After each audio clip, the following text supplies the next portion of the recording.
Assalamualaikum warahmatullahi wabarakatuh. Selamat berjumpa lagi dengan saya.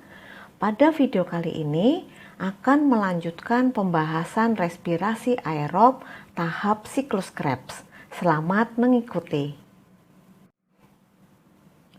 Pada video sebelumnya sudah kita bahas tahap glikolisis, di mana dari satu molekul glukosa akan menghasilkan 2 molekul asam pirufat, 2 molekul NADH, dan 2 molekul ATP. Dilanjutkan dengan tahap dekarboksilasi oksidatif yang mengubah 2 molekul asam pirufat menjadi 2 molekul asetil-CoA, 2 molekul CO2, dan 2 molekul NADH. Kali ini kita akan membahas tahap ketiga, yaitu siklus Krebs yang menggunakan bahan dasar 2-asetil-CoA.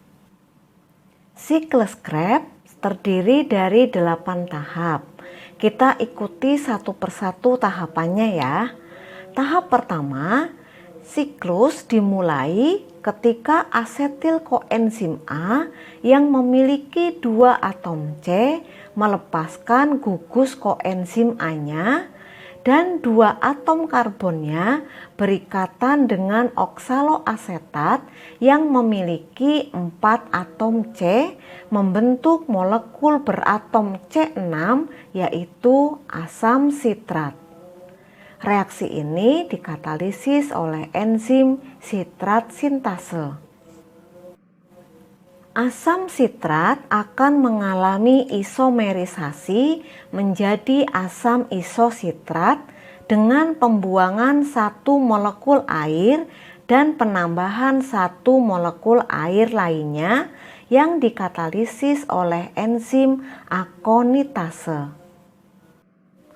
Asam isositrat dioksidasi menghasilkan elektron dan mereduksi NAD+ menjadi NADH.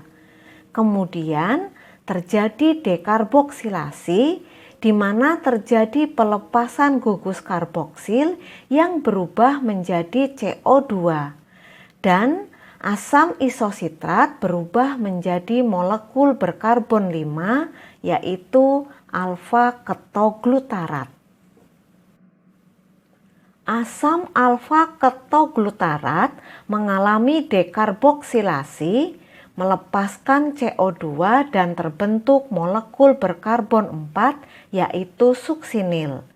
Suksinil akan dioksidasi dan mereduksi NAD+ menjadi NADH. Suksinil kemudian berikatan dengan koenzim A membentuk suksinil koenzim A. Koenzim A pada suksinil CoA akan digantikan oleh gugus fosfat. Gugus fosfat kemudian ditransfer ke guanosin difosfat menjadi guanosin trifosfat.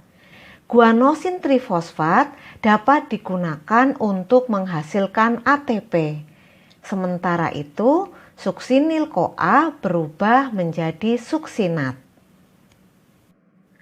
Asam suksinat memindahkan 2 atom hidrogen dan elektronnya ke FAD sehingga menghasilkan FADH2 dan asam suksinat berubah menjadi asam fumarat.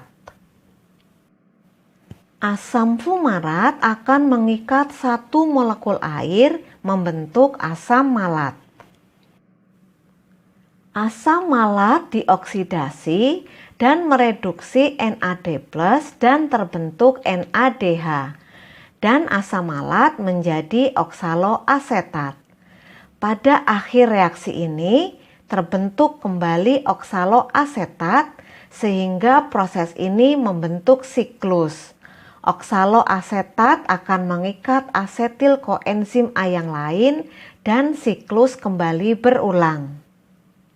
Dari uraian tadi kita mengetahui bahwa dari 1 molekul asetil-CoA yang diproses dalam siklus Krebs dapat menghasilkan 2 CO2, 1 ATP, 3 NADH, dan 1 FADH2.